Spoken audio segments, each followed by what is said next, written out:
Imagine a royal palace where privilege is draped in silence, because the youngest prince cannot meet the world's gaze. This is the hidden life of Prince Erik of Sweden, whose struggle with epilepsy during Europe's most turbulent decades reveals how even golden crowns can weigh heavy on a fragile mind. Sweden on the brink of modernity, 1880s. In the late 1800s, Sweden was navigating significant transformations that set the stage for Erik's early life. The Industrial Revolution had begun to modernize the nation, with factories emerging in cities like Stockholm and Gothenburg, powered by innovations in steel and timber industries. Steamships facilitated global trade, connecting Sweden to international markets, while railways expanded domestic connectivity. Politically, the country operated as a constitutional monarchy under the Bernadot dynasty, founded by Jean-Baptiste Bernadotte in 1818. The king served more as a ceremonial figurehead, with real power shifting toward parliamentary governance amid rising democratic movements and labor unions. Sweden remained in a personal union with Norway until 1905, a relationship strained by Norwegian nationalism and economic disparities. Culturally, Stockholm thrived as a center of arts and sciences, with opera houses, theaters, and universities fostering intellectual growth. However, social attitudes toward health and disability were conservative. Mental and physical impairments, especially among the elite, were often concealed to preserve family reputation. Royalty faced intense scrutiny, expected to embody strength and continuity. Medical knowledge was rudimentary. Epilepsy was poorly understood, treated with rest, bromides, or isolation to prevent triggers like stress. Against this backdrop, Erik's birth introduced subtle undercurrents of concern into an otherwise celebrated royal event. A fragile prince is born, 1889. Erik Gustav Ludwig Albert entered the world on April 20th, 1889 at Stockholm Palace, a grand Baroque structure symbolizing Swedish royal authority with its vast halls and ornate interiors that had stood as a beacon of power since the 17th century, overlooking the waters of Lake Mälaren and serving as the primary residence for the Swedish monarchs. This palace, with its over 600 rooms filled with priceless art and historical artifacts, was not just a home, but a stage for the intricate rituals of court life, where every birth was an event of national significance, announced with cannon salutes and public proclamations that echoed through the streets of Stockholm. As the third and youngest son of Crown Prince Gustav, who would later become King Gustav V and Crown Princess Victoria of Baden, his arrival was marked by formal announcements and court celebrations, though tempered by early health observations that hinted at the challenges to come, observations that were kept discreet within the inner circles of the royal household to avoid any public speculation that could tarnish the family's image of strength and continuity. Gustav V, born in 1858, was an athletic, duty-bound figure who ascended the throne in 1907 after the death of his father, King Oscar II, and he ruled until 1950, making him one of the longest reigning monarchs in Swedish history, a period that saw Sweden navigate through 2 world wars while maintaining neutrality,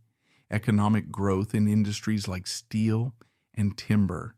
and social reforms that began to erode the absolute power of the monarchy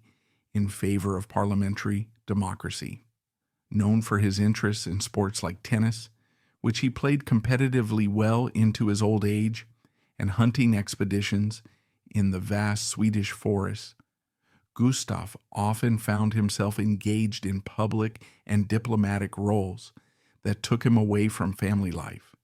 including state visits to neighboring countries and negotiations that helped preserve Sweden's independence during turbulent times in Europe. His marriage to Victoria was a strategic alliance, blending Swedish and German nobility, and while it produced 3 sons, it was also marked by personal strains, including rumors of Gustav's private life that were whispered in court but never publicly acknowledged. Victoria, born in 1862 at Karlsruhe Castle in Baden, brought a rich German aristocratic lineage to the marriage, descending from the ancient Vasa dynasty through her mother, Princess Louise of Prussia, which added layers of historical prestige to the union, connecting the Bernadot family, originally founded by a French marshal under Napoleon, to Sweden's medieval royal heritage and reinforcing the legitimacy of the dynasty that had only been established in 1818. She was intelligent and politically astute, often advising her husband on matters of state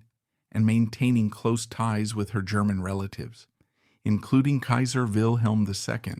which sometimes complicated Sweden's neutral stance during conflicts like the First World War. However, Victoria was plagued by chronic health issues,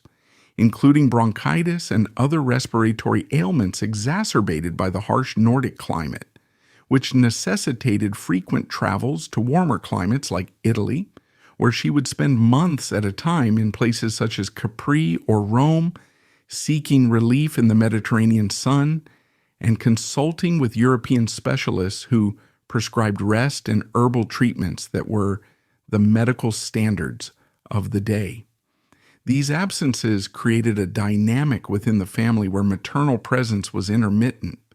filled by letters and gifts sent back to Sweden, but leaving a void that governesses and staff had to bridge. Erik's older brothers, Gustav Adolf, born in 1882 and destined to become King Gustav VI Adolf upon his father's death, inheriting the throne in 1950 and ruling until 1973, with a focus on modernizing the monarchy and supporting scientific advancements, and Wilhelm, born in 1884, who pursued a career in the Navy and later became known for his literary works and documentaries on exotic travels, were groomed for prominent positions from a young age, attending elite schools and participating in military training that prepared them for roles in diplomacy and public service. Gustav Adolf, in particular, showed an early interest in archaeology, excavating sites in Italy and Greece, which contrasted with the more sheltered path laid out for Erik. From infancy, Erik held the title Duke of Västmanland, a duchy associated with Sweden's industrial heartland of mines and forests in central Sweden, a region rich in iron ore that fueled the nation's economy during the Industrial Revolution, symbolizing his nominal place in the royal hierarchy as a figurehead for that province, though he would never actively govern it due to his circumstances. The family blended Swedish traditions, such as midsummer celebrations and Lutheran faith practices, with European influences from Victoria's German background, including formal dinners with continental cuisine and multilingual conversations at the table, residing in opulent settings like Stockholm Palace during winters and Drottningholm Palace in summers, where protocol dictated daily life, from structured meals served on silver platters to educational routines overseen by governesses who enforced etiquette and basic learning. This environment, while luxurious with crystal chandeliers lighting grand ballrooms and gardens designed by renowned landscapers, also imposed a rigid structure that could feel confining, especially for a child like Erik, whose needs diverged from the norm. The birth itself was attended by court physicians and midwives, following the customs of the time where royal deliveries were semi-public affairs with witnesses to ensure legitimacy. But in Erik's case, there were subtle concerns noted in private journals about his initial cries or responses, though these were downplayed to maintain the facade of a perfect royal family. Victoria, recovering from her own health scares, during pregnancy, including a bout of pneumonia that required bed rest and medications like quinine derivatives, which were common but potentially harmful, held her youngest son with a mix of joy and apprehension, as family letters later revealed her worries about his development. Gustav, proud of another son to carry the Bernadot name, participated in the christening ceremony at the palace chapel, where Erik was baptized with water from the Jordan River, a tradition for European royals, and godparents from across Scandinavia and Germany were chosen to strengthen alliances. The family's public image was carefully curated through photographs released to newspapers, showing the brothers in matching sailor suits, a popular fashion for royal children inspired by British trends. But behind closed doors, the dynamics were influenced by Victoria's strong will, which sometimes clashed with Gustav's more laid-back approach, creating an atmosphere where duty always came first. Erik's position as the baby of the family might have afforded him more indulgence initially, with siblings doting on him during playtime in the palace nurseries, filled with wooden toys and picture books. But as his differences became apparent, it shifted the family's focus toward protection rather than exposure. In the broader historical context, Sweden in 1889 was a nation on the cusp of modernity, with the union with Norway still intact but tensions brewing over autonomy, and the monarchy serving as a unifying symbol amid rising socialism and labor movements that would eventually lead to universal suffrage. The Bernadot dynasty, having replaced the Holstein-Gottorp line, emphasized stability, and Erik's birth reinforced that continuity, even as personal challenges loomed. Victoria's German roots also meant the family celebrated holidays like Christmas, with elaborate trees and gifts from Baden, blending cultures in a way that enriched but complicated identity. Overall, this background set the stage for a life where royal privilege intersected with personal vulnerability, shaping Erik's path in ways that highlighted the human elements within the crown. First seizures, first secrets. Erik's initial years in the royal nurseries of Stockholm Palace were structured around affection and discipline, with rooms adorned with pastel wallpapers, cradles carved from Swedish pine, and a staff of nurses who monitored every feeding and nap to ensure the health of the young prince. But signs of distress appeared early, casting a shadow over what should have been carefree toddlerhood. As an infant, he exhibited seizures diagnosed as epilepsy, a condition then viewed through a lens of mystery and fear, often attributed to hereditary factors or environmental influences, in an era when medical science was just beginning to understand neurological disorders. With treatments rooted in ancient practices like bloodletting or modern experiments with bromides that aim to calm the nervous system, but often cause side effects like drowsiness. Accompanying this was a mild intellectual disability, manifesting in delayed developmental milestones such as slower speech acquisition or difficulty with complex play, which puzzled the court doctors who consulted specialists from Vienna and Berlin, reflecting the international network of royal medical care. Medical speculation pointed to complications during Victoria's pregnancy. She had endured severe pneumonia in the winter months, requiring potent medications like opium-based tonics or arsenic compounds that were prescribed to combat infection, but may have crossed the placental barrier, impacting fetal brain development in ways not fully comprehended until decades later with advancements in teratology. Treatments were limited to sedatives administered in measured doses and controlled environments to minimize excitement, reflecting the era's emphasis on rest over intervention, with physicians like Axel Munthe, a Swedish doctor known for treating royalties, possibly involved in consultations that recommended quiet routines and avoidance of bright lights or loud noises that could trigger episodes. By toddlerhood, anxiety attacks added another layer, causing sudden overwhelming fear that disrupted routines, leaving the young prince clinging to his nurse or hiding in corners of the vast palace, his heart racing as if facing an invisible threat, a symptom that modern psychology might link to the stress of his condition, but was then treated with herbal teas and bedtime stories to soothe. Physically, Erik developed into a robust child, tall for his age, with fair hair that gleamed in the sunlight filtering through palace windows, and an athletic build like his father's that allowed him to run through the gardens with surprising energy, capable of engaging in short, pleasant interactions that masked his challenges, such as smiling at visitors or repeating simple phrases that charmed courtiers who saw only the handsome exterior. Longer engagements, however, revealed hesitations and simpler thought processes compared to his brother's sharp intellects. Where Gustav Adolf might debate history at a young age, while Erik struggled with basic puzzles, leading to moments of frustration that were gently managed by staff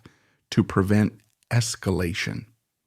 The palace environment, with its echoing corridors where footsteps resounded like distant thunder and servant-filled wings bustling with activity from dawn to dusk, provided a sheltered space filled with luxuries like imported toys from Germany and custom clothing, but it also amplified isolation as doctors advised against overstimulation, recommending that Erik be kept in quieter annexes, away from the main court functions, to avoid triggering seizures that could last minutes and leave him exhausted for hours. Victoria, despite her absences for health reasons that took her to sanatoriums in the Alps or Italian villas, where she breathed easier in the mild air, expressed deep concern through letters dictating his care, describing him as a gentle soul amid turmoil in correspondence that revealed her inner conflict between maternal love and the demands of her own frailty, often instructing on diets rich in milk and vegetables, to build strength or specific bedtime rituals to ward off anxiety. These letters, preserved in royal archives, show a woman torn, writing of her heartache at being away but justifying it as necessary for her survival, which in turn allowed her to support the family financially through her dowry. Gustav, often away on duties such as inspecting military regiments or attending parliamentary sessions in the Riksdag building, relied on reports from the household staff, reading them by lamplight in his study, and occasionally visiting the nursery to hold his son. His athletic frame contrasting with Erik's smaller one, fostering a bond built on quiet moments rather than shared adventures. The brothers formed protective bonds, with Gustav Adolf later noting in his memoirs Erik's role in teaching family patience and empathy, as the older siblings would adjust games to include him, like simplified hide-and-seek in the palace grounds, where lilacs bloomed in spring, helping Erik feel part of the group despite his differences. This period was set against Sweden's late 19th century backdrop, where advancements in medicine were slow, with figures like Alfred Nobel funding research, but epilepsy still stigmatized as a falling sickness linked to weakness or divine punishment in folklore. The royal family's handling of Erik's condition mirrored broader societal attitudes, where disabilities were hidden to preserve prestige, yet within the home it fostered a unique tenderness, with Victoria sending gifts like illustrated books from Italy to stimulate his mind gently. As Erik grew, his physical vitality, swimming in palace pools or riding ponies under supervision, clashed with mental limitations, creating a poignant contrast that deepened family empathy but also highlighted the era's limitations in support. With no specialized therapies available, only compassionate care from dedicated staff. The anxiety attacks, often triggered by changes in routine like a new servant or stormy weather, required immediate comforting, teaching the household resilience and underscoring the emotional toll on everyone involved. In analyzing this phase, it's clear that Erik's challenges not only shaped his own world, but influenced family interactions, promoting a subtle shift toward understanding vulnerability in a rigid royal structure, a theme that would persist throughout his life. Learning behind palace walls. Home education defined Erik's formative years, tailored to accommodate his needs in an era when public schooling for royals was uncommon, especially for those with disabilities, as the Swedish elite preferred private tutors to instill discipline and knowledge without the risks of external exposure, a practice rooted in the monarchy's need to control narratives and protect heirs from Republican sentiments stirring in Europe.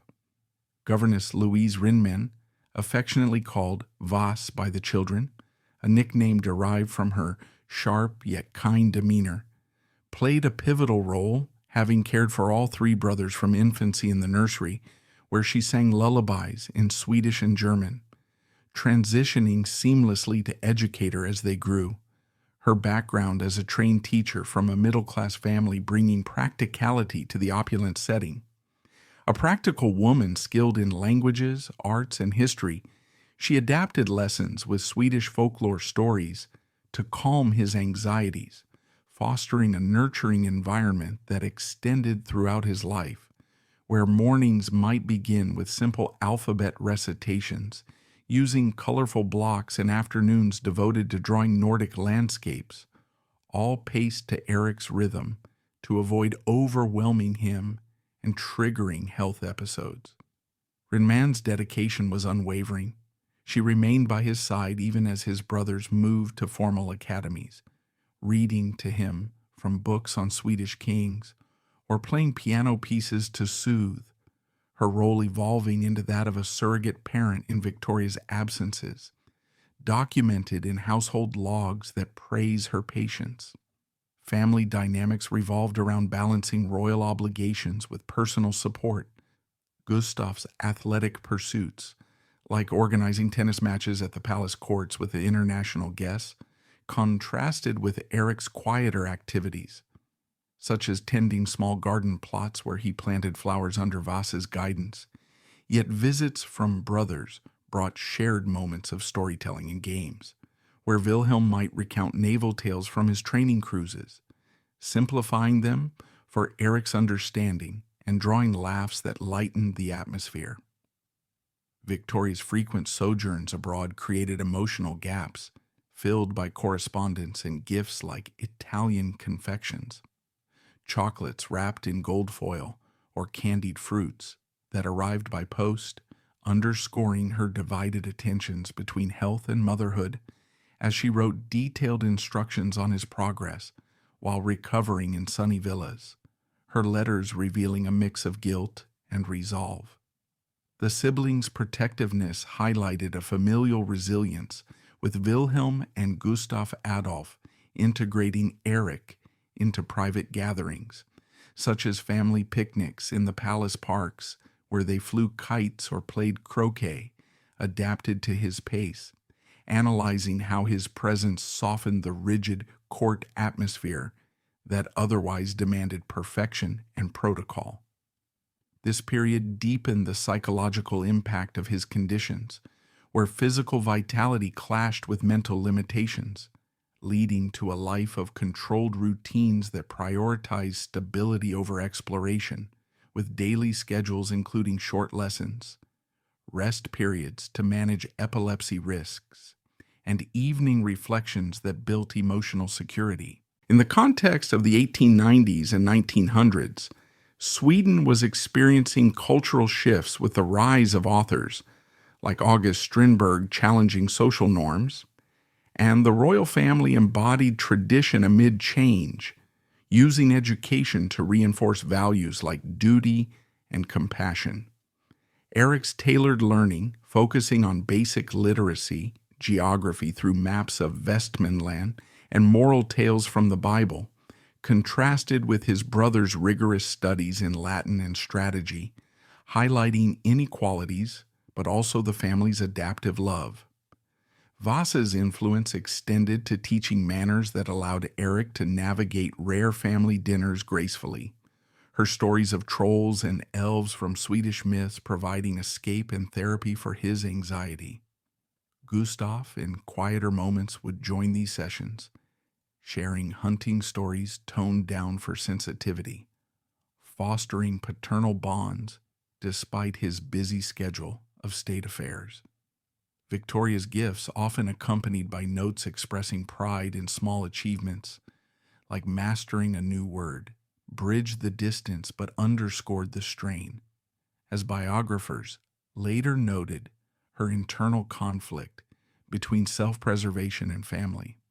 The brothers' involvement grew as they matured, with Gustav Adolf pursuing university studies, sending postcards from travels that Vas would explain, cultivating Erik's curiosity without pressure. This dynamic revealed a family united by circumstance, where Erik's needs prompted deeper empathy, softening edges in a world of formality and setting patterns for his later isolation, while emphasizing human connections within the crown, the velvet cage of Belingsholm. As Erik entered his teens,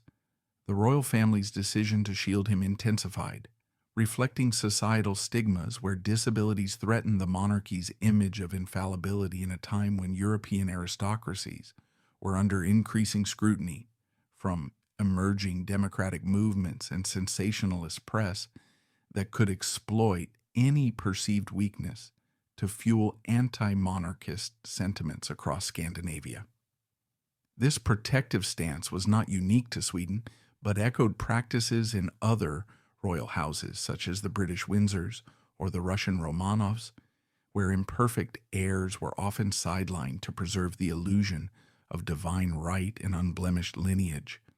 a tradition rooted in centuries-old beliefs that kings and princes must embody physical and mental perfection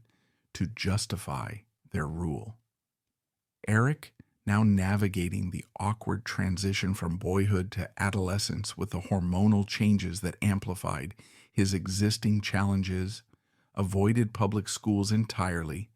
unlike his brothers who attended institutions like Lundsberg or military academies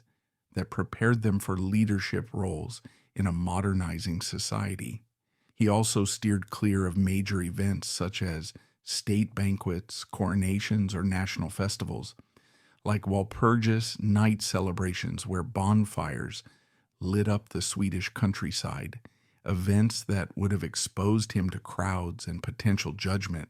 instead confining his world to the private sphere where every aspect could be meticulously controlled by family and staff. Residing primarily at Belingsholm Manor in Huddinge, a peaceful estate just south of Stockholm that had been acquired by the royal family as a retreat, surrounded by shimmering lakes that reflected the endless summer skies and dense forests teeming with wildlife like deer and birds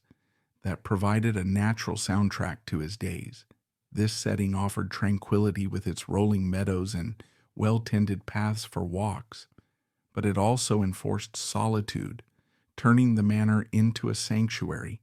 that felt more like a velvet-lined prison as the years wore on, with high hedges and gated entrances, ensuring no unauthorized eyes could glimpse the prince's life. The manor itself was a charming yet modest structure compared to the grandeur of Stockholm Palace, featuring cozy fireplaces in wood-paneled rooms, libraries stocked with leather-bound volumes on Swedish history and nature, and bedrooms with views of the water that Erik would gaze upon during quieter moments, perhaps pondering the world beyond his boundaries. Routine medical checkups, conducted by discreet physicians who traveled from the capital under cover of night to avoid gossip, monitored his persistent epilepsy and anxiety, with detailed notes kept in locked journals that tracked the frequency and severity of episodes, seizures that could strike without warning, leaving him fatigued for days afterward, his body drained as if he had run a marathon, muscles aching and mind foggy, requiring extended bed rest in dimly lit rooms with curtains drawn to block out stimulating light. These health issues were managed with the limited tools of the era, including potassium bromide potions that dulled the senses but helped space out attacks, and herbal remedies like valerian root teas brewed by the household staff to ease the tension that built up in his chest during anxiety flares. Fears escalated minor issues into major crises, such as a change in weather or a new face among the servants, triggering waves of panic that made his heart pound and breath shorten. Moments where he would retreat to a favorite corner of the manor, clutching a familiar blanket or toy from childhood as Vass coached him through breathing exercises passed down from doctors influenced by emerging psychoanalytic ideas from Freud in Vienna. Physical outlets like horseback riding along forest trails, where the rhythmic trot of the horse and the scent of pine needles provided a grounding escape, and swimming in the cold, clear lakes during brief summer months. Battles against the chill that built his endurance and toned his physique, maintained his fitness, and offered rare senses of freedom, earning compliments on his appearance from rare visitors, court officials or distant relatives who occasionally dined at Ballingsholm and remarked on his striking handsomeness, with his tall frame, clear blue eyes, inherited from the Bernadot line, and fair complexion that flushed healthily after exercise, seeing him as a picture of youthful vigor without realizing the hidden battles beneath. Meals and schedules were meticulously calm to prevent triggers, with dining times set like clockwork in the manor's intimate eating hall, where soft lighting from candles and simple fare like boiled fish, fresh breads, and seasonal vegetables were served without the fanfare of palace feasts. Conversations kept light and predictable to avoid any emotional spikes that could lead to distress,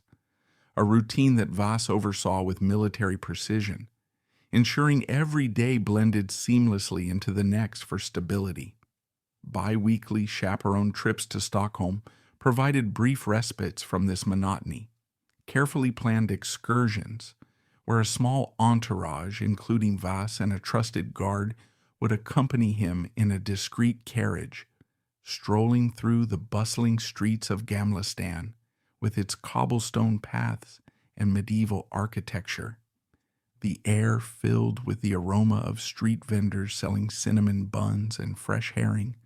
allowing Erik to observe the vibrancy of city life from a safe distance,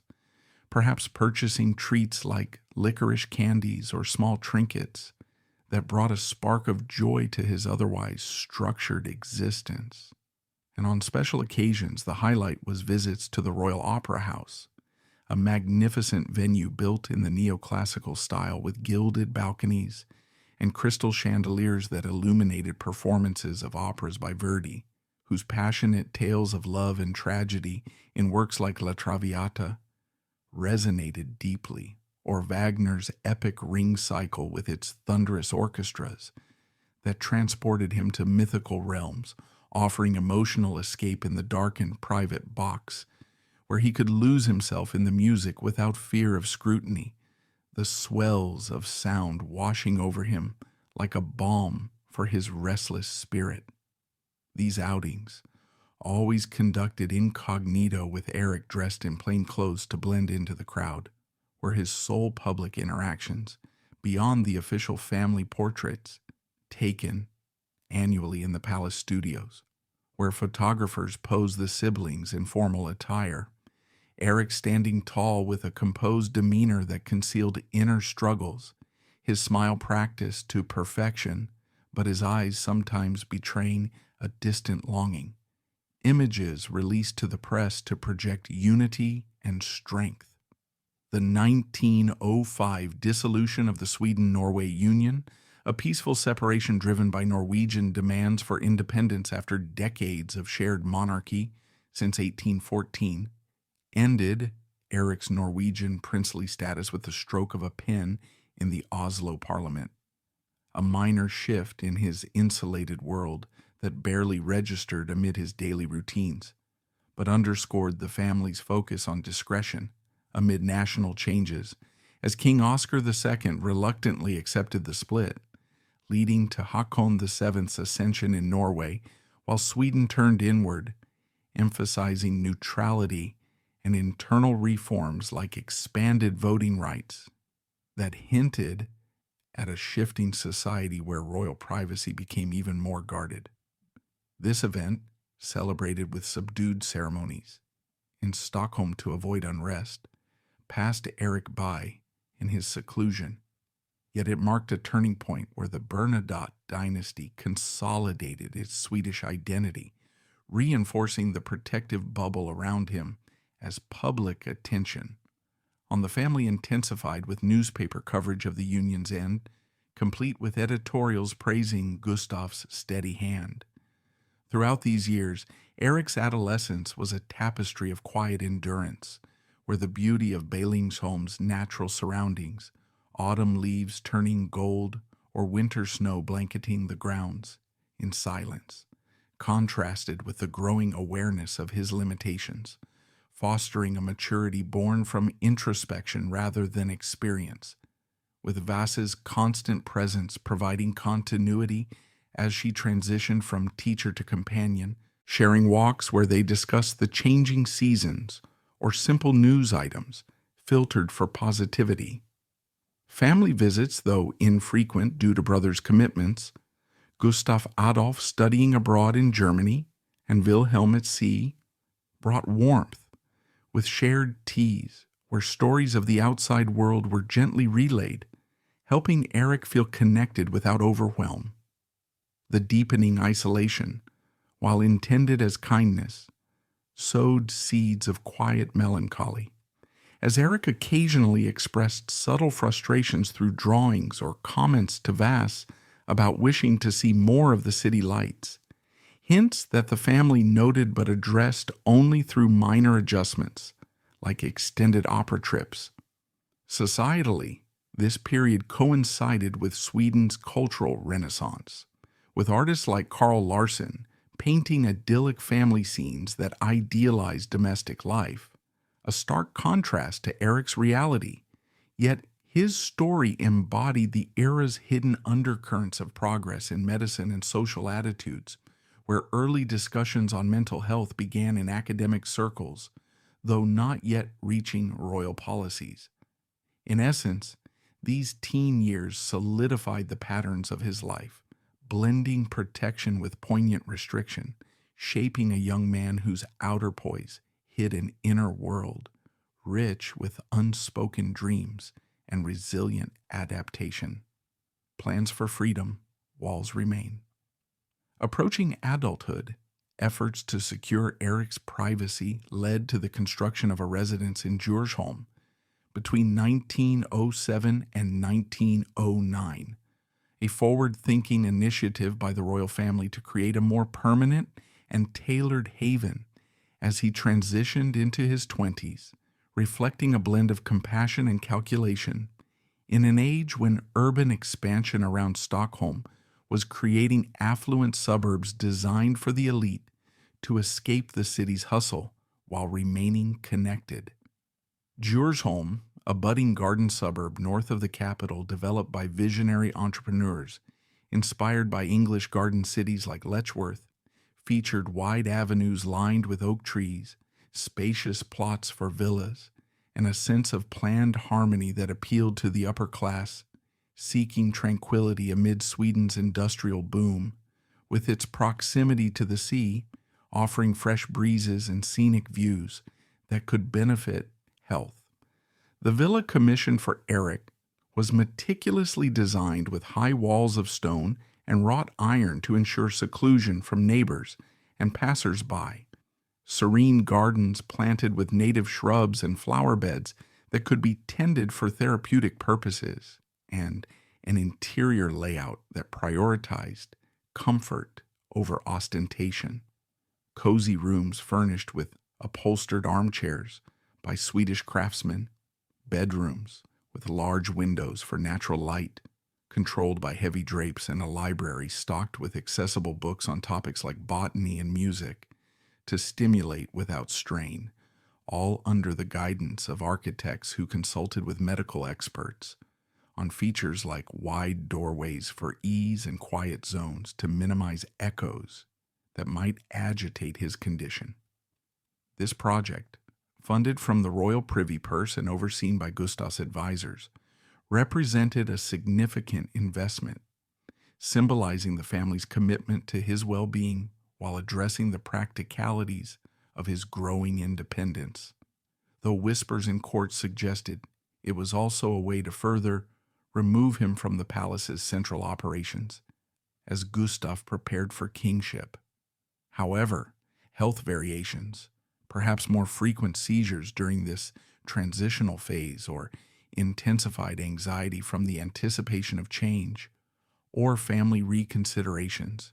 including Victoria's input from abroad, where she weighed the risks of relocation against his established routines at Ballingsholm, prevented his move, leaving the property unused for years, its rooms gathering dust and gardens overgrown, until it was eventually sold off and repurposed in later decades, finding new life as a diplomatic residence that connected Erik's untold legacy to international affairs in unexpected ways. Erik remained at Ballingsholm, the familiar manor that had become his anchor, where Vas continued daily care with the devotion of a lifelong guardian, reading edited newspapers that omitted distressing world events like the Balkan crises leading to war,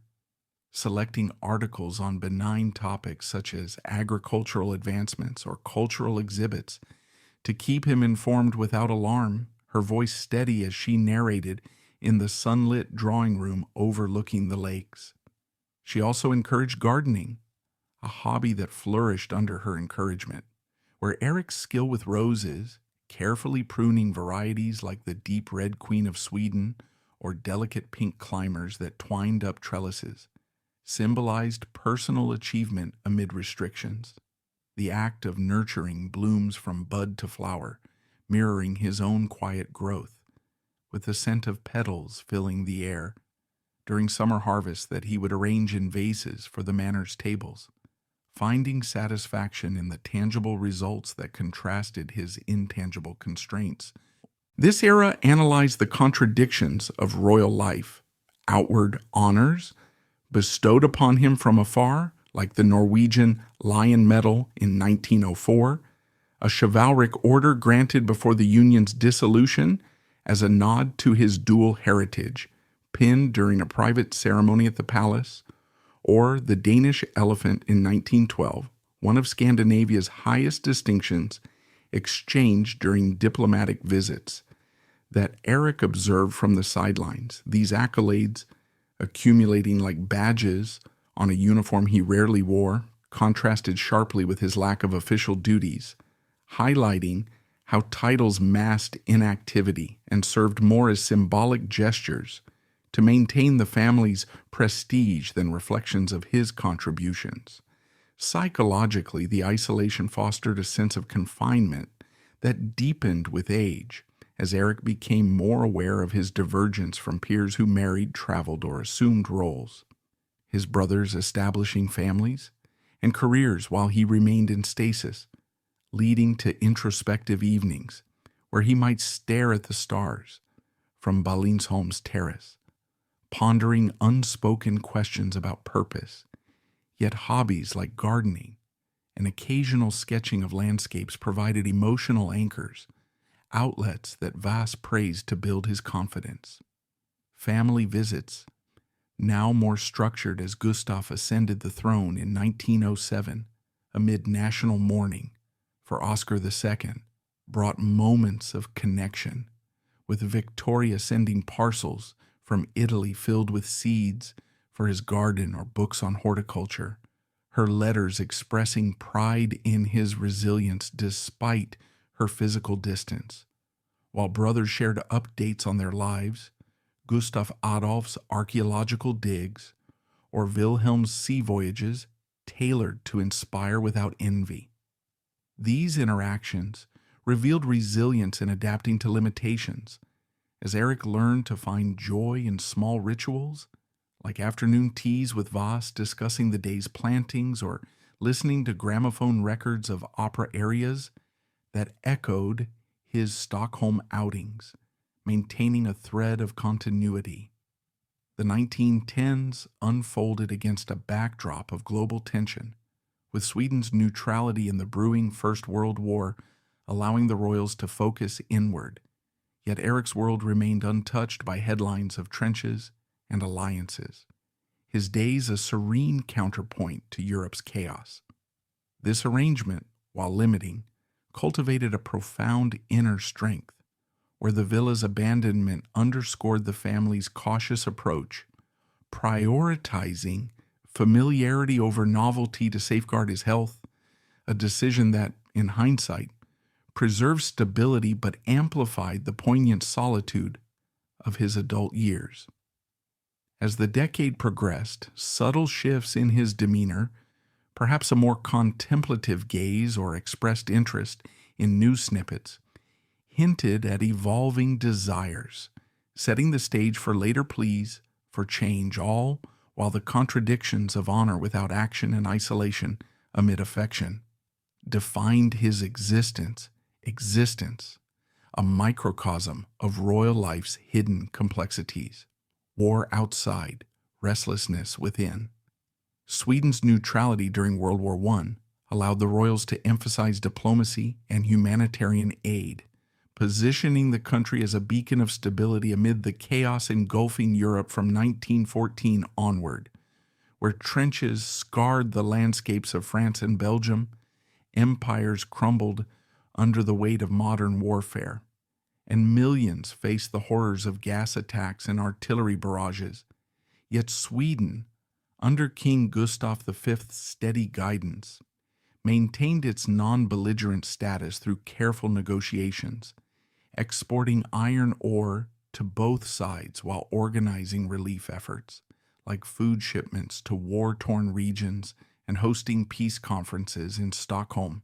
that drew international delegates seeking respite from the conflict. This neutral stance not only preserved Sweden's economy, boosting industries such as shipbuilding and agriculture to supply domestic needs and aid exports, but also shielded the population from direct involvement, allowing daily life to continue with relative normalcy. Though rationing and inflation introduced subtle hardships that touched even the royal household through limited supplies of luxuries like imported fabrics or exotic fruits. For Erik, however, the war years brought internal shifts far removed from the geopolitical stage, as the global turmoil indirectly influenced his secluded existence at Ballingsholm, where news of distant battles filtered in through Voss's cautious readings, sparking occasional questions from him about the world beyond his forests, questions that revealed a growing introspection as he matured into his late 20s, his physical prime marked by continued robustness from outdoor activities, but tempered by the unchanging routine that had defined his adolescence. At 28, in late 1917, as the war dragged on with the entry of the United States shifting the balance toward the Allies and Russia descending into revolution, Erik expressed dissatisfaction with his seclusion for the first time in a manner that caught his family off guard, voicing a desire for greater engagement in a rare assertion during a family gathering, perhaps over tea in the manor's drawing room, where the flickering firelight cast shadows on the walls adorned with portraits of ancestors. His words, simple yet poignant, conveying a longing for more interaction, more variety, more connection to the life pulsing in Stockholm, just a short journey away, a plea that stemmed from years of accumulated quietude and self-awareness sharpened by adulthood. This moment was a turning point, rare in its directness, for a man whose communications were often mediated through Voss or limited to polite exchanges prompting immediate family action as Gustav, balancing wartime diplomacy like mediating between belligerents or supporting the League of Nations precursors, consulted with Victoria via urgent letters sent to her Italian retreat, where she recuperated amid olive groves and mild seas, debating how to address their son's evolving needs without compromising his health or the monarchy's discretion. Plans emerged to renovate Haga Palace nearer Stockholm for better access, an elegant neoclassical structure in the northern suburbs surrounded by vast parks, designed by landscape architects in the English style, with meandering paths, artificial lakes, and groves of birch trees that promised a blend of seclusion and proximity. Renovations that included adapting rooms with softer lighting, reinforced railings for safety during potential seizures, and expanded gardens for his beloved horticulture, all aimed at granting him a sense of independence while reducing the isolation that had weighed on him, with architects drafting blueprints that incorporated modern amenities like improved heating to combat the Nordic chill in private quarters for Voss to continue her care seamlessly. While these works commenced, involving craftsmen from the capital who worked discreetly to avoid public notice, Erik temporarily relocated to Drottningholm Palace on Loven Island, a majestic Baroque estate built in the 17th century as a summer residence for the royals, inspired by Versailles with its symmetrical facades, golden ornaments, and expansive parks featuring fountains that danced in the sunlight, manicured hedges forming geometric patterns, and lake views that stretched toward the horizon, offering fresh surroundings that invigorated his spirits as he explored the grounds on daily walks. The crunch of gravel underfoot and the calls of waterfowl providing a novel soundtrack to his days. This move, facilitated by carriage across the bridge to the island just west of Stockholm, marked a brief period of optimism where proximity to the capital hinted at reduced isolation, allowing for more frequent family visits. Gustav riding over for brief lunches discussing neutral Sweden's role in aiding refugees, or brothers dropping by with tales of their wartime contributions, like Wilhelm's naval patrols in the Baltic Sea ensuring safe passages for neutral ships, and occasional glimpses of the city's spires from afar, fostering a hope that the renovations at Haga would soon provide a permanent bridge to a fuller life. Analyzing this phase reveals a man on the cusp of subtle transformation, his desire for change echoing broader wartime shifts where individuals across Europe questioned pre-war norms, seeking renewal amid destruction. Yet for Erik, it was a personal evolution constrained by his conditions, with anxiety still lurking, but tempered by the estate's calming vistas, where he might sit by the lake sketching swans or tending potted plants brought from Ballingsholm. Family adaptations during wartime neutrality underscored their protective yet constraining approach. As Victoria from her villa in Capri, where she inhaled sea air to ease her bronchitis, approved budgets for the renovations while insisting on medical oversight, her letters blending maternal concern with practical directives, while Gustav navigated the delicate balance of royal image, ensuring the move remained private to avoid any press speculation that could link Erik's situation to national vulnerabilities during the war. Voss, ever the constant, adjusted to the new environment by establishing familiar routines, like morning readings in the palace's sunroom overlooking the water or afternoon strolls through the Chinese pavilion, a whimsical structure in the parks that added an exotic flair to his days, helping mitigate any disorientation from the change. This era, spanning the war's latter years as armistice talks loomed, highlighted the family's resilience, adapting to Erik's voiced needs in a time when resources were stretched by global shortages, yet prioritizing his well-being as a testament to their bond, even as the conflict's end promised a new world order that Erik would barely glimpse. The optimism at Drottningholm, with its Baroque splendor evoking a bygone era of grandeur, contrasted the war's grim realities, offering Erik fleeting tastes of expansion, perhaps a supervised boat ride on the lake or views of fireworks from distant celebrations, while underscoring the protective web that, though loving, limited his horizons, a dynamic that analyzed the interplay between care and confinement in royal life during one of history's darkest chapters. Pandemic Takes a Prince, 1918. The 1918 Spanish flu pandemic struck Sweden hard, overwhelming healthcare and claiming lives indiscriminately as the virus, originating from wartime troop movements and mutating into a deadly strain that targeted young adults in their prime, swept through Europe in waves, infecting 1/3 of the global population and killing tens of millions worldwide, with Sweden reporting over 30,000 deaths amid shortages of doctors who were either serving in neutral aid missions or fallen ill themselves, hospitals in Stockholm converting wards into isolation units where patients gasp for air in crowded beds, and public measures like school closures, mask mandates, and bans on gatherings, doing little to stem the tide in a nation already strained by war rationing that weakened immune systems through malnutrition. This influenza, misnamed for its early reporting in neutral Spain's uncensored press while belligerents suppressed news to maintain morale, presented symptoms far more virulent than typical flu: high fevers that induced delirium, cyanosis, turning skin blue from oxygen deprivation, and secondary bacterial pneumonias that filled lungs with fluid, leading to swift declines even in the healthy, as global travel via ships and trains accelerated its spread, reaching Sweden in the summer of 1918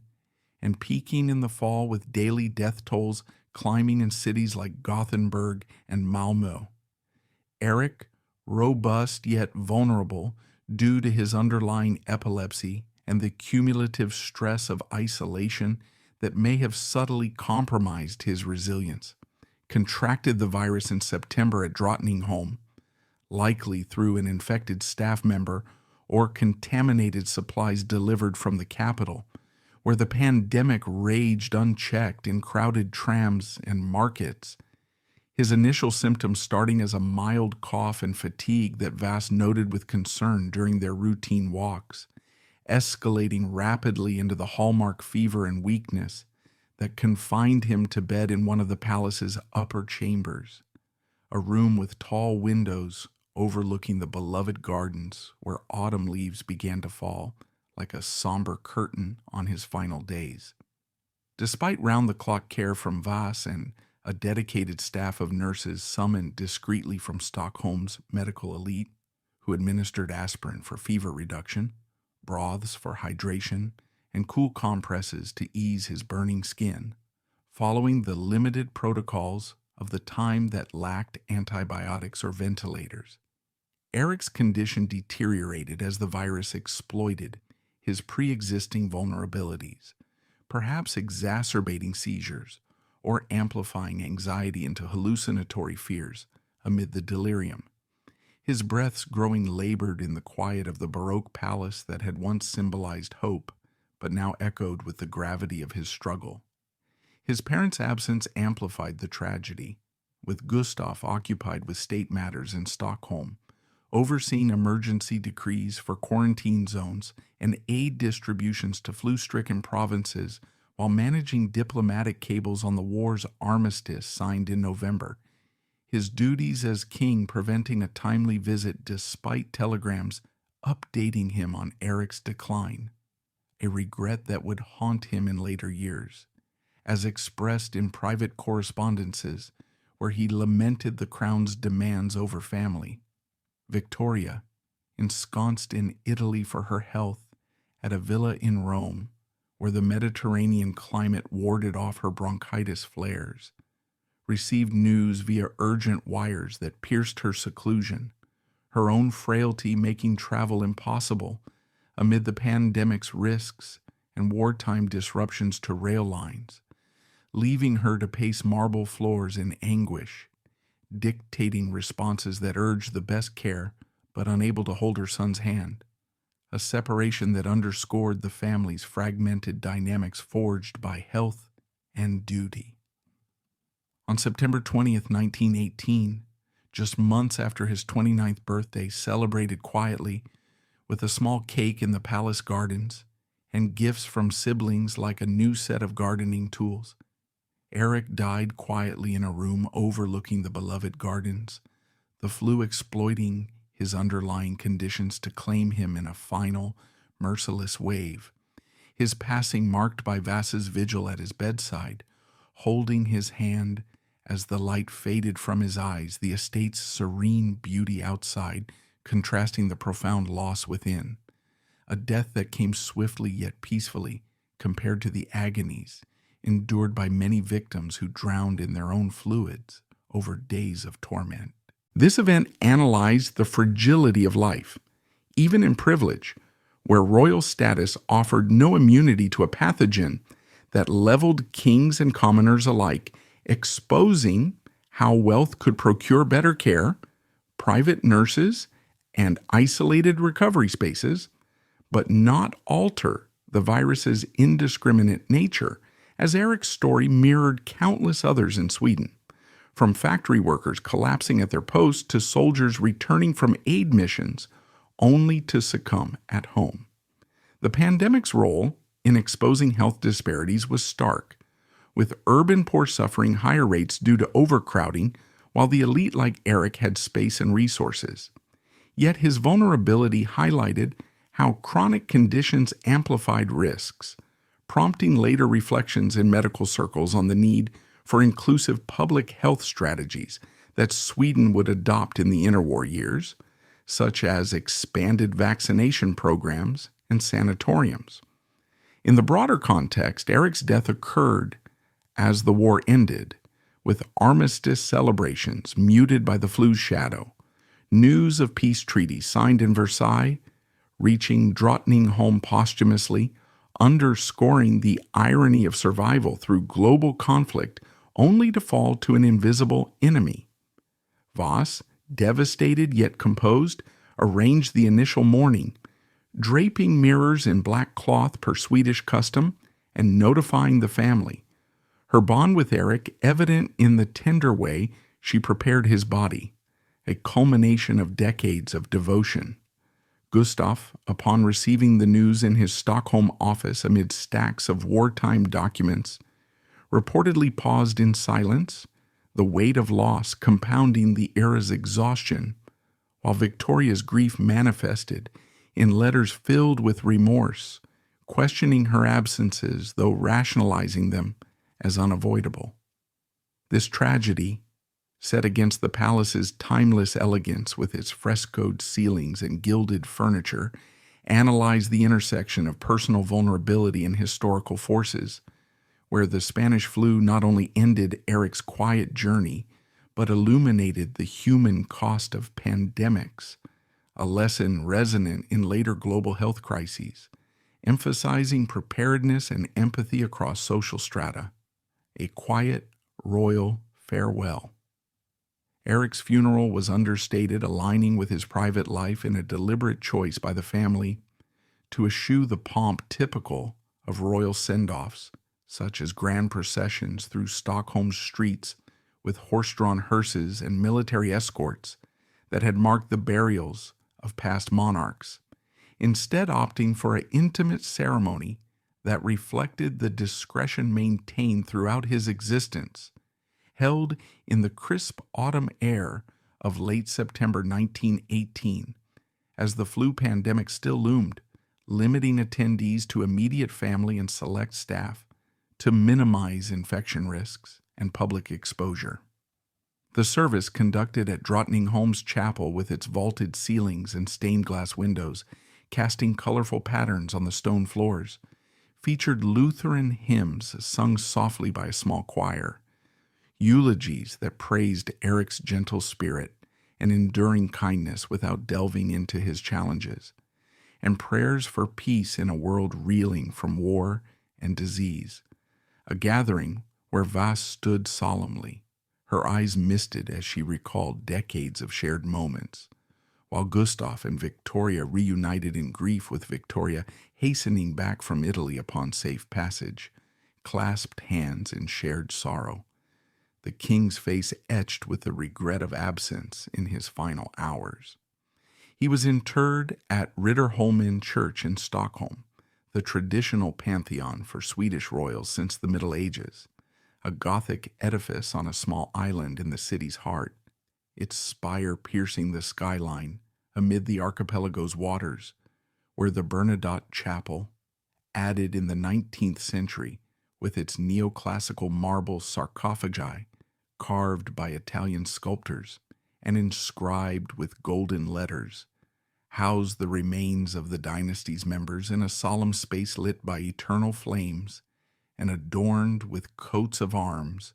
that chronicled Sweden's history from Bernadotte's Napoleonic origins to modern times. The procession to Riddarholmen was subdued, the coffin draped in the Swedish flag and transported by barge across the lake under gray skies, accompanied by a minimal guard of honor who saluted silently, avoiding the fanfare that could draw crowds during the pandemic, with burial rites performed by the court chaplain who invoked scriptures on eternal rest, the earth covering the sarcophagus in a final act that sealed Erik's place among his forebears. His tomb positioned modestly beside those of more prominent figures, a quiet testament to his unassuming life. Honors accumulated throughout life included Swedish orders, like the Seraphim, the nation's highest chivalric award, with its blue ribbon and Maltese cross symbolizing purity and faith, bestowed at birth in a ceremonial investiture at the palace where infant Erik was symbolically knighted, and the Charles XIII, a Masonic-linked order for royals emphasizing brotherhood, granted similarly in infancy to affirm his place in the lineage. These domestic distinctions, joined by the Grand Cross of the Sword and Polar Star, military and civil honors respectively, that adorned his portraits with stars and sashes, representing valor and wisdom he embodied in personal endurance rather than public deeds. Foreign distinctions further enriched his nominal prestige, such as the Norwegian Lion received in 1904 before the Union's end, a golden chain order from the neighboring throne that linked him to Scandinavian unity,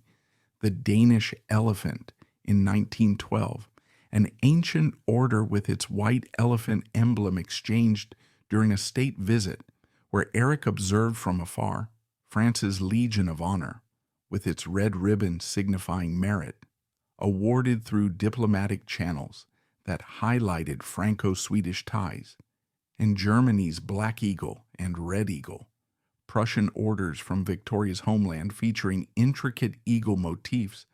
conferred in family ceremonies that underscored her influence in the era's interconnected aristocracies, including the Baden House Order of Fidelity, a familial honor tying back to her roots. These symbols, displayed in official portraits where Erik stood in uniform, bedecked with medals that gleamed under studio lights, his expression serene yet distant, represented unfulfilled potential as they were granted by virtue of birth rather than achievement, medals that gathered dust in palace vaults while he lived sequestered, analyzing how posthumous recognition contrasted with lived seclusion, where the honors served as a facade for the monarchy's continuity, masking the reality of his isolation and prompting reflections on the hollow nature of titles without agency. In the funeral's aftermath, these awards were cataloged in royal inventories, some placed near his tomb as tributes, evoking a life of quiet dignity amid the chapel's echoing halls where visitors in later years might pause at his sarcophagus, contemplating the man behind the decorations. Gustav, in his remaining decades, occasionally visited the site, laying wreaths on anniversaries, his long reign marked by this personal loss that softened his approach to family matters, while Victoria, passing in 1930, joined him in the chapel eventually, their tombs a silent reunion. The burial site, maintained with perpetual care by church custodians who polished the marble and tended floral arrangements, became a symbol of the Bernadot legacy's human facets, where Erik's resting place invited analysis of royalty's vulnerabilities, contrasting the glittering honors with the simplicity of his existence,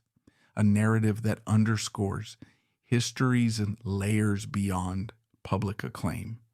echoes of opera and roses. Erik's story gains depth through personal elements that humanize him far beyond the formal records of royal lineage and health reports, revealing a man whose life was a tapestry of quiet affections, unspoken yearnings, and resilient bonds forged in the shadow of adversity. At the heart of this narrative stands Louise Rinman, known affectionately as Vas, whose lifelong dedication to Erik exemplified the profound, almost familial ties that sustained him through decades of seclusion. Having entered the royal household as a governess for all three brothers in their infancy, Vas transitioned seamlessly into Erik's primary caregiver, adapting her role as he grew from a vulnerable child into a young adult grappling with epilepsy and mild intellectual challenges. Her commitment was not merely professional, but deeply personal, marked by daily acts of compassion that range from tailoring lessons in Swedish folklore to ease his anxieties during childhood to reading carefully curated newspaper excerpts in his later years, omitting any troubling world events that might trigger his episodes. This bond culminated in a poignant gesture after his death, where Vas reportedly preserved a lock of his fair hair as a memento, a simple yet evocative token that symbolized the unbreakable connection they shared, one that outlasted the grandeur of palaces and the constraints of his condition, underscoring how such relationships provided emotional anchors in a world that otherwise kept him at arm's length. Equally revealing were Erik's rare opera outings, those bi-weekly escapes to Stockholm's Royal Opera House that served as windows to joy and transcendence amid his otherwise regimented existence. Chaperoned discreetly to avoid public notice, these visits allowed him to immerse himself in the soaring melodies of composers like Verdi and Wagner, whose dramatic narratives of love, loss, and heroism resonated with his own unspoken struggles. Eyewitness accounts from courtiers, buried in private diaries, describe Erik humming arias softly on the carriage ride home, his face illuminated with a rare, unfiltered delight that momentarily lifted the veil of his limitations, suggesting that music offered him a realm where physical and mental barriers dissolved, providing emotional release and a sense of normalcy that his daily life so often denied. These moments humanized him as someone capable of profound appreciation for beauty, reminding us that even in isolation, the human spirit seeks outlets for expression and connection. His anxiety episodes further illuminated the emotional toll of his condition, requiring immediate retreats to quiet rooms where he practiced breathing techniques taught by attentive doctors, methods that involved slow, deliberate inhalations to calm the sudden waves of fear that could grip him without warning, turning mundane worries into overwhelming tempests. These attacks, often triggered by changes in routine or unfamiliar sounds, highlighted the psychological depth of his experiences, where outward composure masked an inner turbulence that demanded constant vigilance from those around him. Yet it was his 1917 plea for more connection that revealed a striking self-awareness, voiced at age 28 during a family discussion at Ballingsholm, where he articulated a longing for greater engagement with the world, a rare assertion that peeled back layers of resignation to show a man acutely conscious of his confinement and eager for the simple human interactions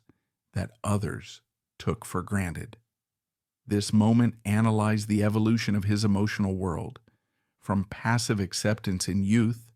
to a mature recognition of his needs, prompting the family to reconsider his arrangements and underscoring the quiet dignity in his plea. Complementing this were the visits from his brothers, Gustav Adolf and Wilhelm, who brought tales of their travels and public lives into his secluded domain,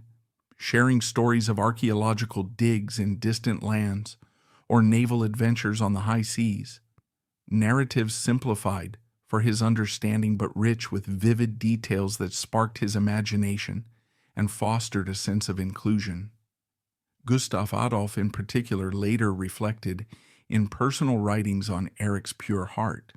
admiring how his brother's simplicity offered a counterpoint to the complexities of royal duties, envying the unburdened sincerity that Erik embodied amid the pressures of heirship and protocol. These interactions, analyzing the siblings' protective dynamic as one of mutual enrichment,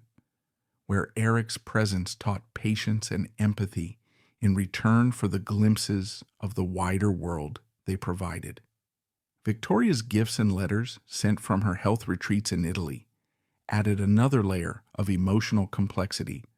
with parcels of sweets, books, or seeds for his garden arriving as tangible expressions of care, accompanied by notes that conveyed worry and affection, despite her physical absences. These missives, often dictating specifics of his diet or routines, showed a mother's love tempered by circumstances, her chronic bronchitis forcing prolonged stays abroad, yet not diminishing her oversight, though criticisms later emerged questioning whether her priorities leaned toward self-preservation. The letters themselves revealing a heartfelt concern that humanized her role in the family saga. Analyzing these elements collectively paints Erik as a figure of profound emotional realism,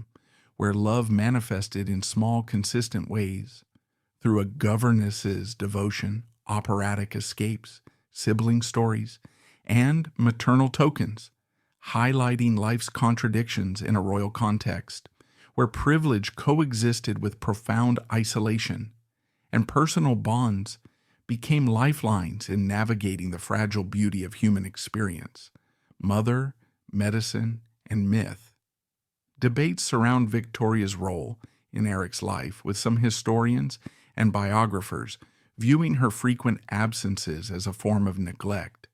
arguing that she prioritized her personal health and social engagements over the consistent presence her youngest son needed. Her winters, spent in Italy's warmer climates like Capri or Rome, seen as escapes from the demands of motherhood, particularly for a child whose conditions required steady emotional support. This perspective, fueled by posthumous accounts that paint her as detached, more invested in political intrigue and her German familial ties than in daily caregiving, leading to accusations that her choices exacerbated Erik's sense of isolation in an already constrained existence. On the other side, defenders point to her substantial funding of his care, drawing from her personal dowry and influence to ensure he had the best resources available, including a dedicated staff and tailored environments like the planned Djursholm residence, as evidence of concern that transcended physical proximity, emphasizing how her own debilitating bronchitis and respiratory issues necessitated those travels for survival, without which she might not have been able to advocate for him at all. A particularly overlooked fact in these debates is her 1916 consultation with a renowned German neurologist,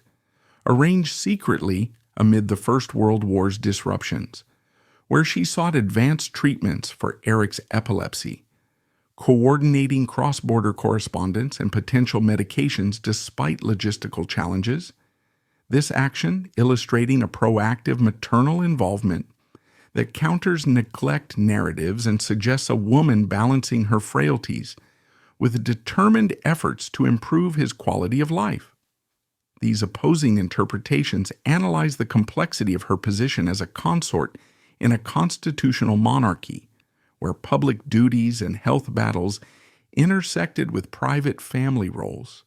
leaving room for rethinking her legacy as one of constrained agency rather than indifference. The origin of Erik's disability remains unresolved, sparking historical debates between prenatal medication as the primary cause versus genetic factors, or a subtle birth injury, with family lore and medical speculation leaning toward Victoria's severe pneumonia during pregnancy, treated with potent drugs like opium derivatives or mercury compounds common in the late 19th century, substances now known to pose risk to fetal development but then prescribed aggressively to save the mother's life, potentially crossing into the womb and affecting neurological growth. This theory, supported by contemporary accounts of her illness and the era's rudimentary understanding of pharmacology. Alternative views consider hereditary elements from the intertwined European royal bloodlines,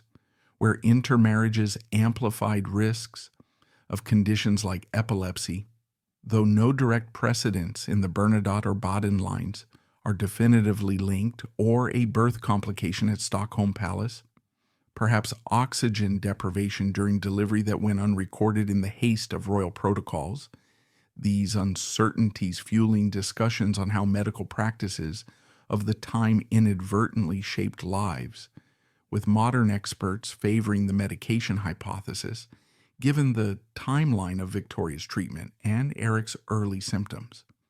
His death in 1918 further ignites questions, debating whether it was solely from Spanish flu complications, or if his epilepsy-weakened immunity played a decisive role, the pandemic's virus exploiting vulnerabilities like chronic stress or sedative side effects that may have lowered resistance, autopsies being rare for royals, and leaving room for speculation that underlying health eroded his defenses against the infection that ravaged even the robust. Comparisons to Prince John of the United Kingdom highlight broader monarchies' handling of imperfections. Both princes secluded to shield family reputations from ableist societal views, where epilepsy and developmental issues were stigmatized as flaws unfit for public heirs. John's life at Wood Farm mirroring Erik's at Balingsholm, in enforced privacy that critics now see as cruel denial of normalcy. These parallels critiquing the era's ableism, where image overrode compassion, prioritizing dynastic perfection over individual well-being, and prompting reevaluations of how such approaches reflected wider cultural attitudes toward disability in early 20th century Europe. These debates collectively underscore the unsettled nature of Erik's history,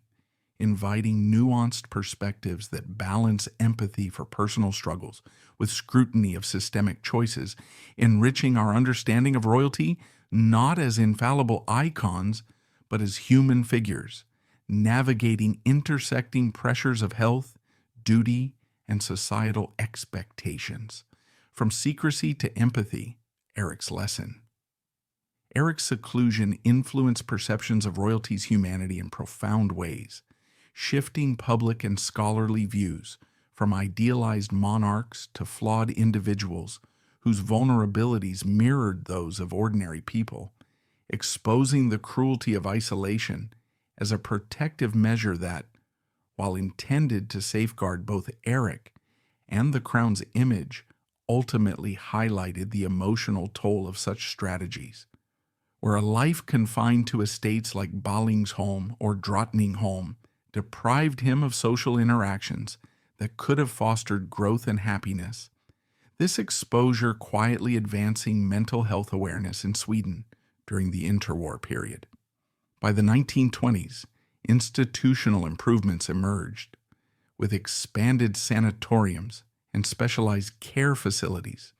for neurological conditions, possibly drawing inspiration from royal reflections on Erik's experiences, as Gustav Fee's enduring sorrow over his absence at the deathbed may have influenced subtle policy shifts toward more humane treatments, encouraging a national dialogue on disability that predated global movements, where Sweden's progressive welfare state began incorporating psychological support informed by such high-profile, albeit private, cases. Culturally, Erik has come to symbolize concealed suffering within privilege, a figure whose hidden pain resonates as a cautionary tale of how even gilded lives can harbor profound loneliness. His story evoked in literature and historical narratives that explore the human cost of royal facades and his flu death in 1918, amid the Spanish pandemic that claimed millions, draws parallels to modern crises like recent global outbreaks, linking his fate to contemporary discussions on vulnerability and public health, reminding societies of pandemics' indiscriminate reach and the need for inclusive responses that address underlying conditions. Broader implications emphasize empathy for hidden struggles,